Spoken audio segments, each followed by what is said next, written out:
Hello, ladies and gentlemen, and welcome back into another edition of Key Time Sports. It's Key Time coming back to talk about the NBA playoffs, game one of eight playoff series that happened over the weekend. And it was some of the games were intriguing, and then others were just blowouts. Now, the first game I'm going to talk about is the Milwaukee Bucks and the Indiana Pacers. No surprise here that the Indiana Pacers pretty much blew out the Milwaukee Bucks for the entirety of the game. I mean, the largest lead for the Indiana Pacers were 24 points. So the Milwaukee Bucks, I've been saying throughout the entirety of the regular season that they are just an average team. They're not going to go very far. Giannis Antetokounmpo, I'm hearing rumors that his patience is wearing thin. He might get traded. Who knows? But we'll see whenever that time comes. So the statistics from game one for the Bucks and Pacers was really all in the Pacers' favor. You can see it. From a Milwaukee Bucks standpoint, Taurean Prince, 0 points. 20 minutes on the floor, and you only have 0 points to show for it. No value. You had no value on the floor. Giannis Antetokounmpo, 36 points. Kyle Kuzma, 22 points. 22. He played 22 minutes and 0 points. No value on the court. Brook Lopez, 21 point, 20 minutes. He played 21 minutes and 9 points. Ryan Rollins played 19 minutes and 5 points. Outside of Giannis, nobody else on the Milwaukee Bucks in their starting lineup had value. I mean, when you play 20 plus minutes, Torian Prince and Kyle Kuzma, you supposed to score at least, and I do mean at least since they are starters, they are supposed to at least score 15 points each. They are. And not to mention the bench production for the Milwaukee Bucks is basically what kept them in the game at points in this game. When you see Bobby Portis, he scored 4 points in 25 minutes, which is bad on his mark. Chris Livingston, 0 points. Jericho Sims, 0 points. Pat Covington, 3 points. Gary Trent Jr., 14 points. Kevin Porter Jr., 12 points. AJ Green, 15 points. Andre Jackson Jr., 0 points. America. The Milwaukee Bucks are just a slightly above average team with a superstar player at the helm in Giannis Antetokounmpo. Now, I do have some good news for all you Milwaukee Buck fans out there. Damian Lillard, he may be coming back for game two or game three. His blood clot diagnosis, everything, he is out of the woods, and I hear that he is 100% ready to go and to get back out there on the floor. So those are the rumors that I'm hearing. Nothing is confirmed just yet. My sources haven't confirmed anything with me yet about him playing either in game two or game three. But we have some good news from Damian Lillard's camp. Now for the Indiana Pacers.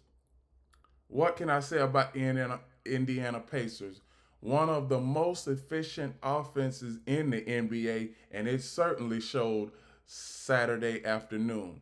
Pascal Siakam, 25 points. Aaron Naismith, 7 points. Miles Turner, 19 points. Andrew Nabar, 17 points. Tyrese Halliburton, only 10 points, but they didn't need him to score one of his signature 25 to 30 point games. Bench production for the Pacers. Obi Toppin, 6 points. Jarris Walker, 3 points. Johnny Furphy, 0 points. Thomas Bryant, 6 points. TJ McConnell, 11 points. Benedict Mathurin, 13 points. James Johnson, Tony Bradley, Ben Shepard, DNPs because of coaches' decisions. Well, decision. So, like I said, before this series started, I said that the Pacers would be able to be more efficient than the Milwaukee Bucks because we know the Milwaukee Bucks, their offense is centered around Giannis Antetokounmpo and Damian Lillard. And when you don't have, when you have an efficient game that Damian Lillard had, and you don't have the counterpart, you know that you are going to lose. And this is also, I'm going to give y'all a little bit of a history lesson here. This is the 12th time in Giannis Antetokounmpo's playoff career where he has scored over 30 points a game and had over 10 rebounds in a game, and his team has lost. So, if it wasn't for Giannis, Milwaukee Bucks wouldn't be there. But can the Milwaukee Bucks have enough players around to help Giannis? Because Giannis and Damian Lillard, they're gonna need more than it's going this series, they are going to need more than just Giannis and Damian Lillard from a Milwaukee Bucks standpoint. Those players that come off the bench, they are gonna have to increase their level of play. See, this is what I was saying late in the regular season, mid March and late February. I was saying this, that most of these bench production players are gonna have to increase their level of play, and the Milwaukee Bucks did not do that Saturday. Largest lead was 28 points for the Indiana Pacers. This was basically a blowout, and the largest lead for the Milwaukee Bucks was 3 points, and that came early in the first quarter.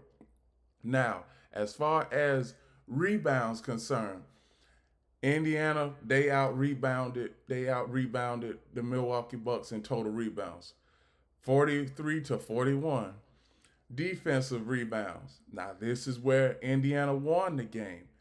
They had 5 more rebounds than the Milwaukee Bucks. Turnovers. Milwaukee Bucks had 8. Indiana Pacers, excuse me, the Milwaukee Bucks had 10. The Indiana Pacers had 8. Points in the paint were pretty much at a premium in this game. 40 points in the paint for the Milwaukee Bucks, and the Indiana Pacers 32 points. Fouls, technical fouls, Milwaukee Bucks had 3. Indiana Pacers only had 1. Now for the rest of this series, Milwaukee Bucks, they are going to have to pull out all of the stops if they want to win this series. And I do mean if you might, the Milwaukee Bucks, they might have to go deep into their bench and, dare I say it, put the last guy on the bench in the game because outside their second lineup, they don't have a consistent scorer, the Milwaukee Bucks. Indiana, they can shoot the lights out of the arena, and they can make 15 to 23s in any given game. So that's all I have for the Milwaukee Bucks and Indiana Pacers. Game 2 is tomorrow night. The next game I am going to cover is the Los Angeles Clippers and the Denver Nuggets.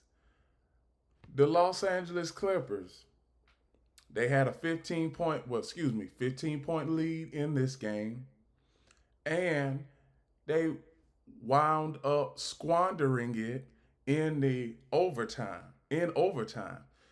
Now the Clippers, see, this is my problem with the Clippers, and all you Clippers fans out there, look at me, because your team does not know how to close.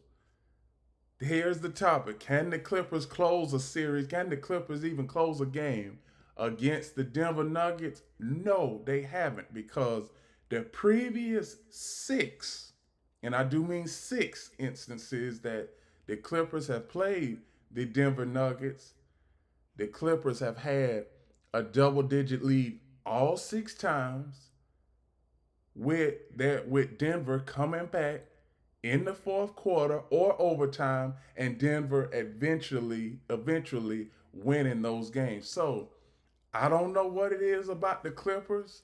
They think that when they get these leads, they think that they can just relax. You can't relax. So what I can say is that the difference is the Clippers, they should be leading the series right now. But Denver Nuggets, they had resiliency.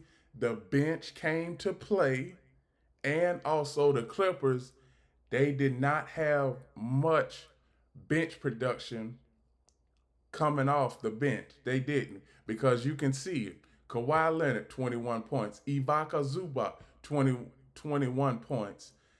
James Harden, 32 points. Norman Powell, 12 points. Chris Dunn, 10 points. Kawhi Leonard, 22 points. Excuse me. So that was an error on my part. And then you have the Clippers bench production. You see Nicholas Batum, 9 points. Derrick Jones Jr., 4 points. Ben Simmons, 0 points. Boban Bogdanovic, 0 points. So most of their bench production that in the game Saturday had no value at all. And let me tell you, Clippers fans, if y'all keep on saying that y'all are a championship team, but when it comes to those pressure pack moments, you don't have any kind of championship pedigree. And let me tell you all, like I'm tired of people saying a team has championship pedigree when they haven't won a championship before in their franchise history. You hear this all the time. Championship contender this, championship contender that. We get that.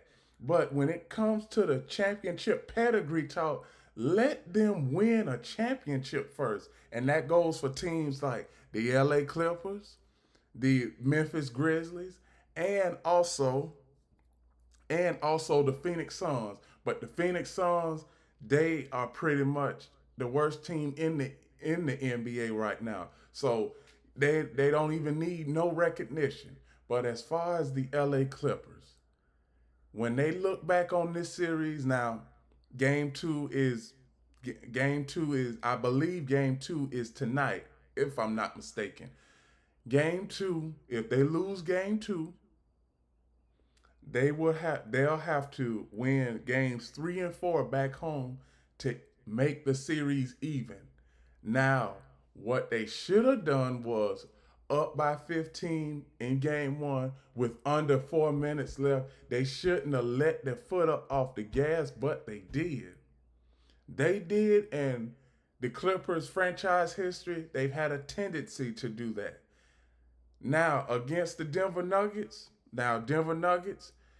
Aaron Gordon, he had a big game, 25 points. Michael Porter Jr., 3 points. Nikola Jokic, 29 points. Jamal Murray, 21 points. Christian Braun, 11 points. Bench production. Now, bench production was better than the Clippers bench production. See, this is what I said in my series preview. The Denver Nuggets bench production is slightly better than the LA Clippers.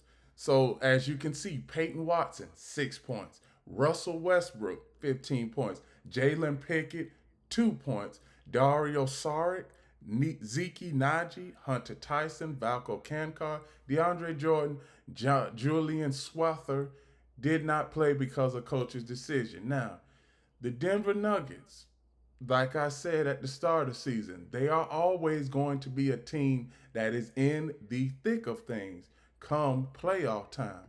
Now, the Denver Nuggets, we know that they are capable of going on the road and getting both games in the Clippers arena. Will that happen? We just have to wait and see. But we are not going to pass by game 2. Game two is tomorrow night. I just got word in my ear that game 2 is tomorrow night for the Clippers and Nuggets series. Now, we see where the Denver Nuggets, they did not have a great game shooting from the 3-point line, but they were still able to win the game. And like I say, teams that win games, particularly not shooting well from the 3-point line, those are the teams that will be in the playoffs much longer than teams that just rely on 3-point shots. So as you can see, Clippers, pretty much all the statistics were in their favor. But like I said, clock management, turnovers, total turnovers, the Clippers had 20 and the Denver Nuggets had 11. So clock mismanagement and turnovers is what caused the Clippers to lose game 1 of their series between the Denver Nuggets. So that's all I have for the Clippers and Denver Nuggets series. The next series I'm going to talk about is the Detroit Pistons and the New York Knicks. All you New York Knicks fans out there and Stephen A. Smith, y'all can breathe a deep sigh of relief, but let me tell you, one thing about the New York Knicks I saw in Saturday's game is they can't lose this series versus the Detroit Pistons. They can't. Now, the New York Knicks, they were able to, they basically had the lead the entire game, but with under, and I do mean this, with under 4 minutes left in the fourth quarter, the Detroit Pistons got the deficit down to 6. Now, I always say that bench production is very critical in the playoffs. New York Knicks head coach Tom Thibodeau, it seemed like he just doesn't consider bench production a significant role on a team, because you can see with the Detroit Pistons, they had a different kind of intensity coming into this game. You see where Tobias Harris had 25 points, Azur Thompson 10 points, Tim Hardaway Jr. 19 points, Jalen Duren 7 points, Cade Cunningham 21 points. Bench production wasn't all that great, but the Pistons had a chance to win this game late in the game. Roland Holland the second, 0 points. Isaiah Stewart, 2 points. Dennis Schroeder, 8 points. Malik Beasley, 20 points. Simone Faccio, Lindy Waters, Paul Reed, Bobby Clintmill. Ron Harper Jr., Marcus Sauzer didn't play because of coach's decision. Detroit Pistons, like I said, they have nothing to lose in this series.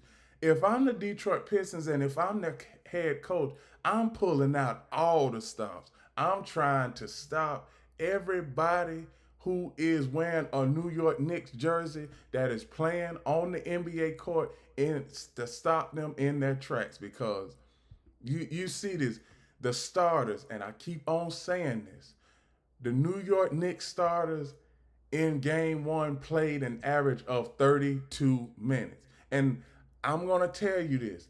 Tom Thibodeau, this has been throughout his career, has never emphasized bench production, because you can see these minutes right here. Mikal Bridges, 29 minutes. OG Anunoby, 44 minutes. Karl Anthony Towns, 39 minutes. Jalen Brunson, 40 minutes. Josh Hart, 30 minutes. That's good. But as you go further and further into the playoffs, your bench people are gonna have to step up. Mikal Bridges, he had 8 points. OG Anunoby had 23 points. Karl Anthony Towns had 23 points. Jalen Brunson, 34 points. Josh Hart, 13 points. Bench production for the New York Knicks. Mitchell Robinson, 6 points. Cameron Payne, 14 points. Miles McBride, 0 points. Landry Shamet, 2 points. The New York Knicks, let's see how they fare in game 2. Now, we know that they have a good home court advantage. I want to see how good the New York Knicks fare when they go on the road, because they haven't had a good thing. They haven't had a good trend of them going on the road. Now, I can tell you, the statistics were all in New York's favor in game one. I think it was just because playoff jitters for the Detroit Pistons. This is their first time in the Cade Cunningham era being in the playoffs. So they had to get the cobwebs out. They probably got them out now. Game two is tonight. So let's see what the Detroit Pistons can do in a bounce back effort. So that's all I have for the Pistons and New York Knicks series. The next series I am going to cover is, yes, the Minnesota Timberwolves and my Los Angeles Lakers. We got humbled. This was a humbling game that we played Saturday night. Cause LA Luca, he was on the ball. He had 37 points. But man, I mean, the Minnesota Timberwolves, I mean, they had some hot shooting Saturday night. They did, because you could see Julius Randle, 16 points, Jaden McDaniels, 25 points, Rudy Gobert, 2 points, Mike Conley Jr., 9 points. Excuse me, Mike Conley, 9 points, Anthony Edwards, 22 points. But let me tell you, the guy that was killing the Lakers off the bench, Nas Reed, had 23 points. And I do mean you couldn't, and I do mean you couldn't stop him at all, because anywhere he was on the court, he was making shots. And there was quite a few times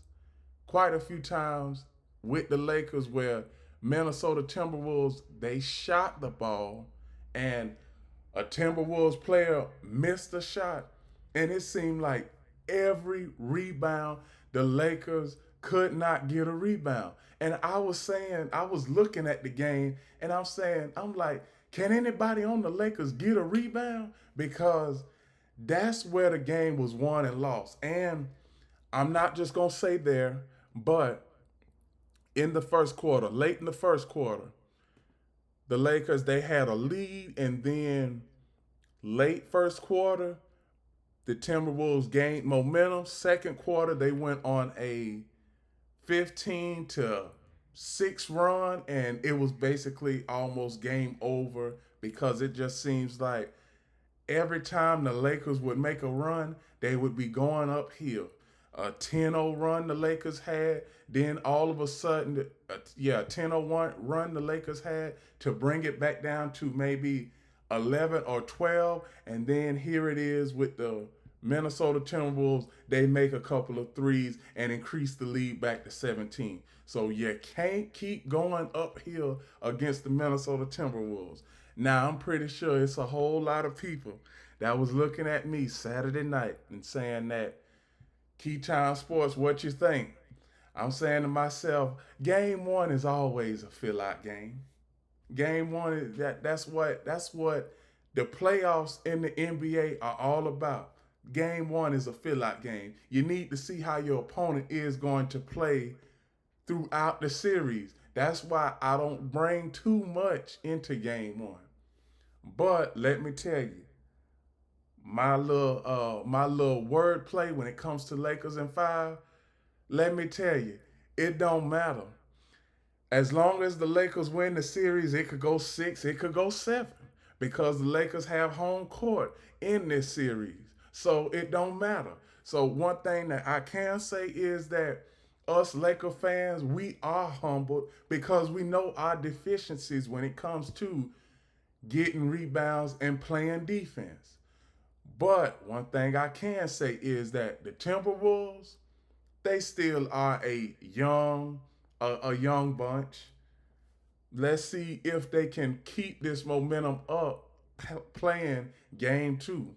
Now, the difference, I'm gonna say this: the difference between the Minnesota Timberwolves is you got a good player in Anthony Edwards. He don't care about no historical feats. He don't care about nothing. No historical what's the word I'm looking for? No historical mounts that he have to climb over because he knows that since I'm on the floor and this guy's on the floor, he has a chance of being beat. Now, when it comes to the Lakers, they pretty much came out and they ain't make us Laker fans feel good. I mean, they didn't. I mean, the starters, Rui Hachimura, 9 points. We need more from you, Rui. LeBron James, 19 points. We needed LeBron James to really, take over the game. If you got Luka and you got LeBron taking over the games at the same time, that's what we needed. So we can't have another game from LeBron where he doesn't even crack 20 points. Jackson Hayes, we need more from you, man. Only 1 point, it ain't gonna cut it. Luka, LA Luka, he did okay. He had 37 points. Austin Reeves, we need you to play. We need you to increase your intensity. The bench production: Dorian Finney-Smith, Jared Vanderbilt. Uh, Alex Lynn, he pretty much came in and mop up duty.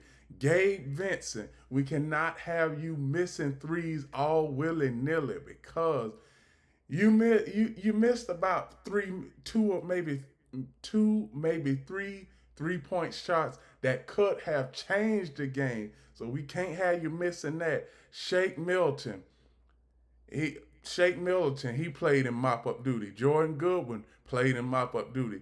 Bronny James and Doc Connect played in mop up duty. Now, Los Angeles Lakers, game two. Game two, you got to get game two because you don't want to go back to Minnesota down 0-2, and then you have to play in front of that rabid fan base. The Minnesota Timberwolves, they had a good home record in the regular season. So that's all that's all I have for the Minnesota Timberwolves and the Los Angeles Lakers. Los Angeles Lakers, we got to get it together.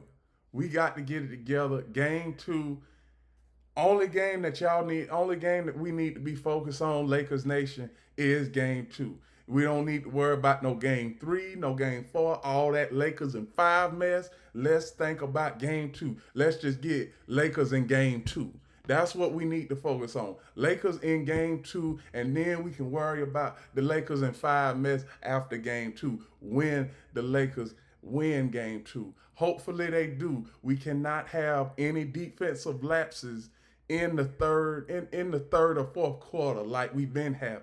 We can't have that against a team like the Timberwolves because Anthony Edwards and that team put so much pressure on the Lakers Saturday night. But I'm gonna tell you, the Timberwolves, all of those bench players, they ain't gonna be making them ridiculous shots in game two or the rest of the series.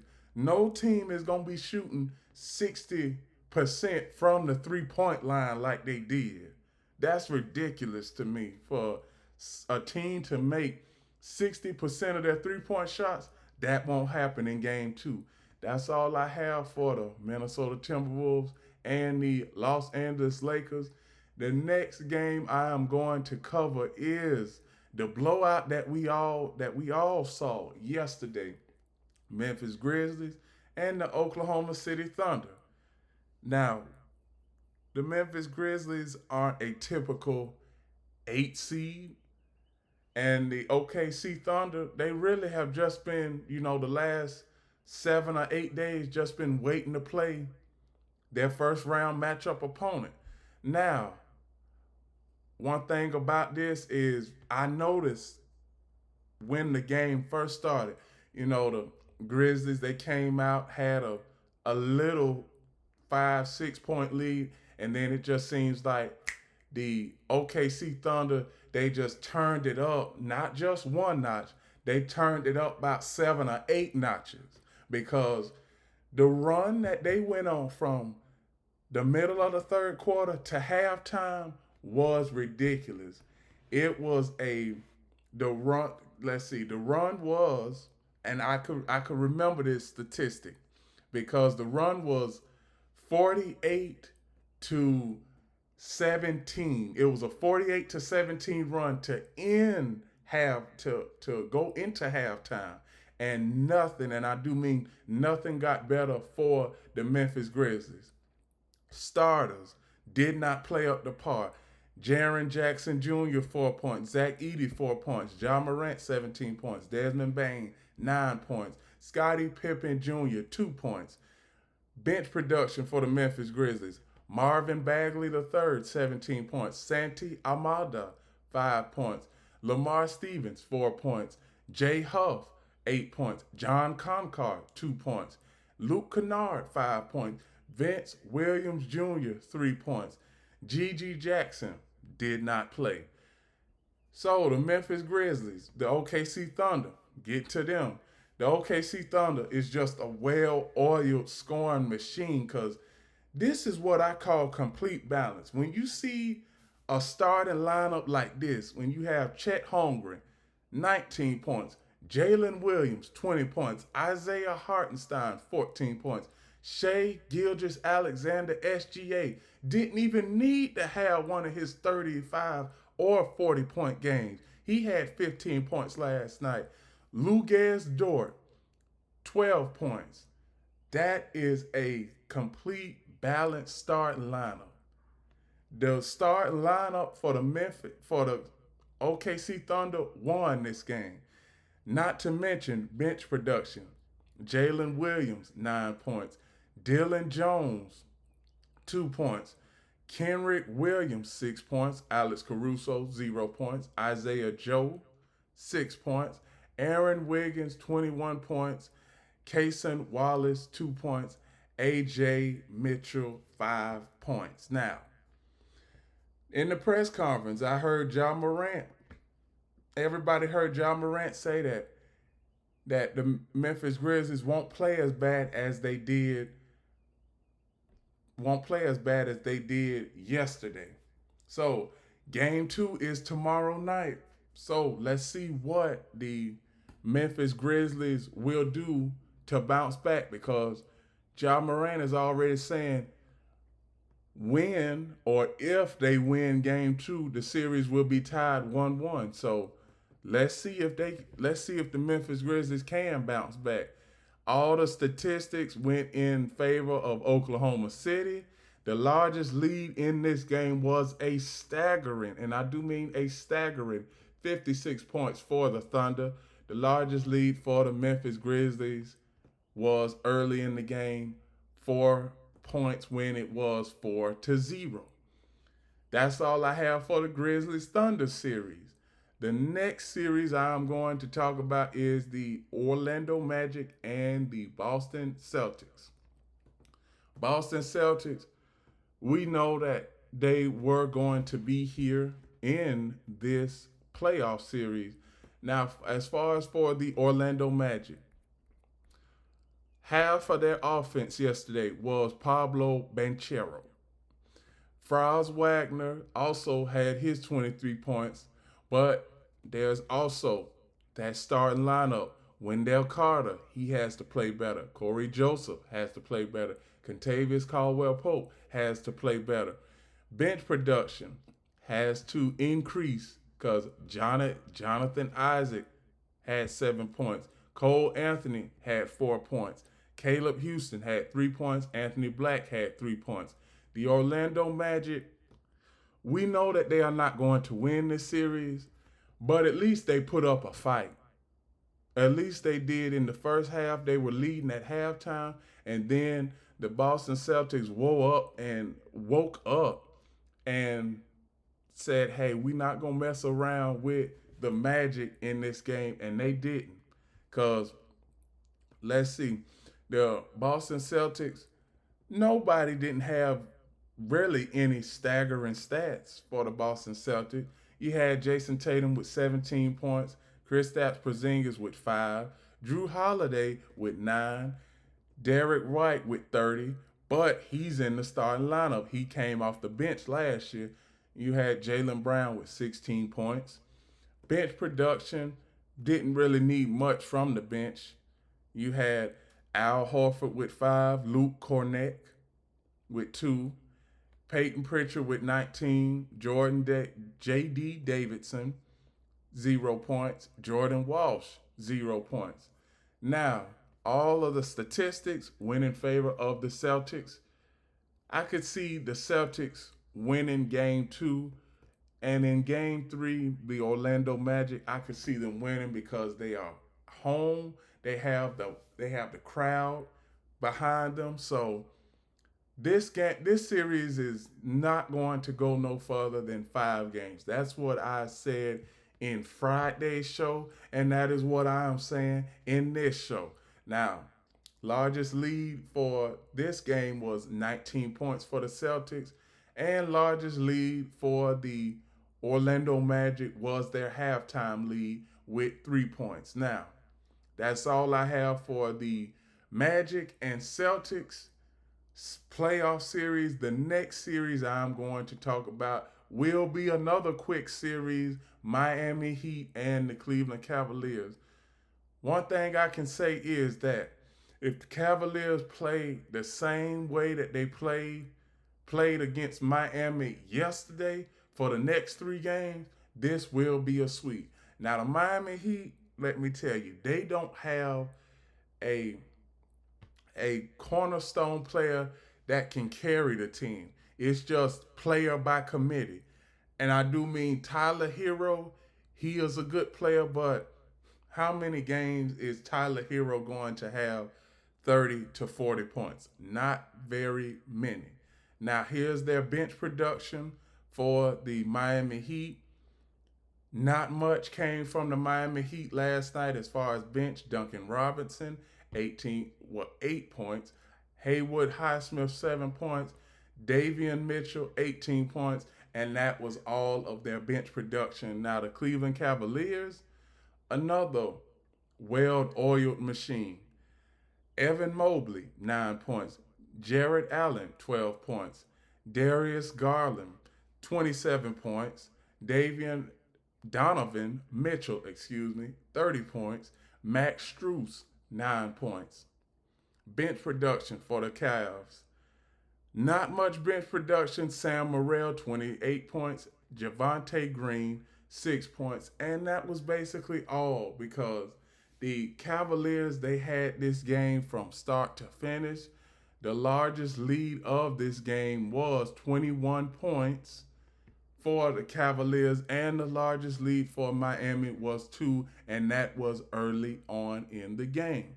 So, Miami Heat, they have significant disadvantages in this series, and the Cavaliers, they have every advantage known to the basketball public in this series. So, Cleveland Cavaliers, this series should go no longer than 5 games because I'm going to give the Miami Heat a game, and that's all I'm going to give them because I know the Miami Heat, they are not a team that you can sweep very easily.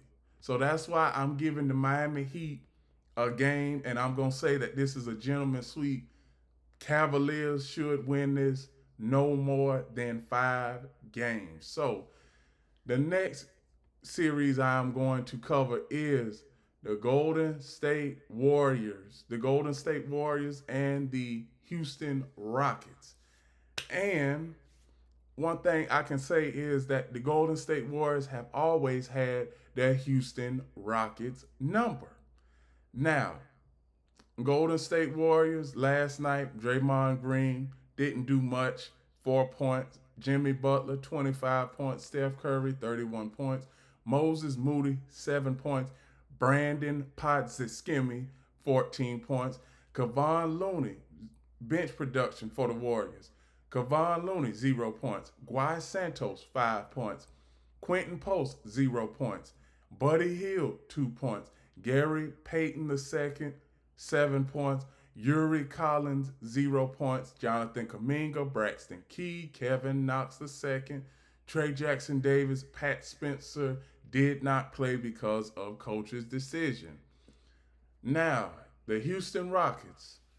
We already know that the matchup for this series is playoff experience versus youth. Which which team is going to win. I'm going to take playoff experience any day of the week. But the Houston Rockets, they had a valuable effort in last night's game.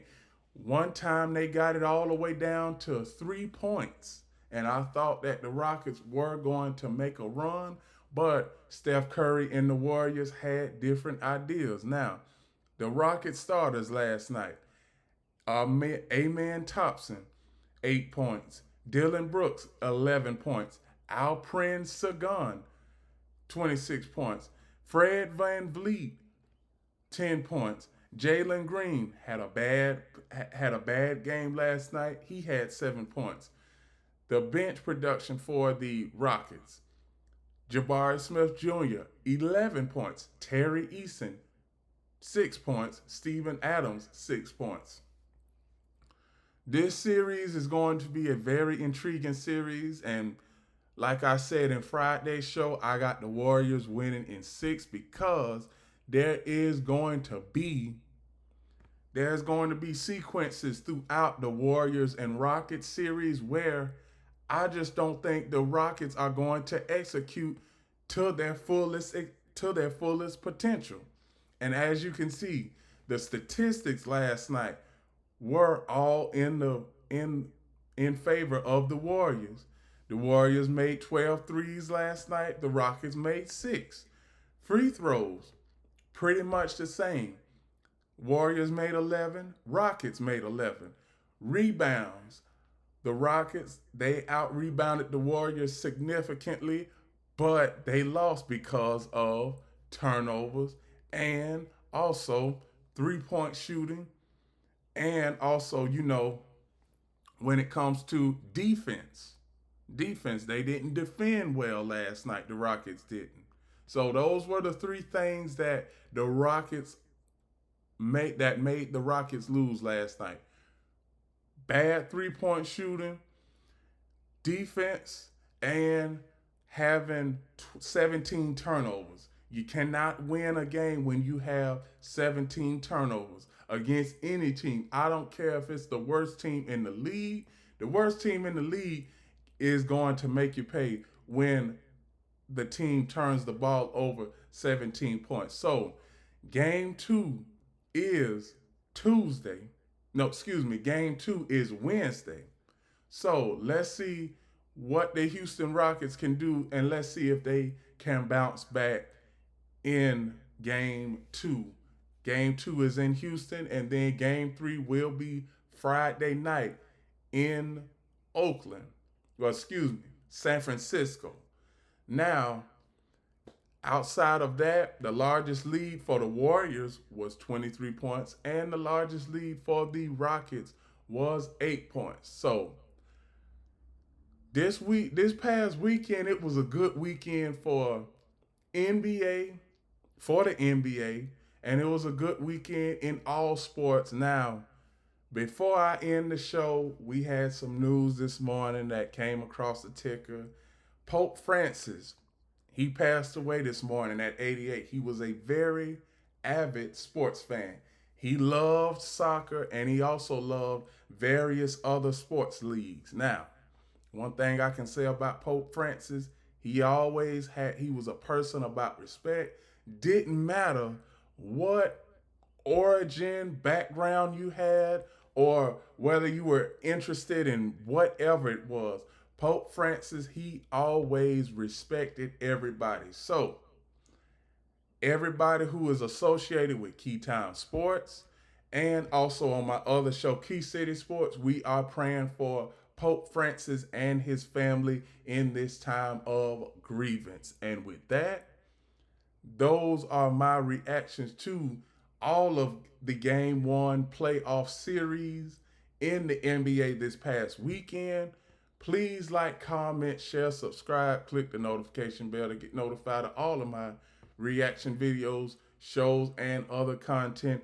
We are also doing an expansion right over here on YouTube and also on my other show, Key City Sports, on Instagram. So please like, share, and follow Key Time Sports on YouTube. And please like, share, and follow Key City Sports on Instagram. And remember, everybody, one last thing: the key is always on time.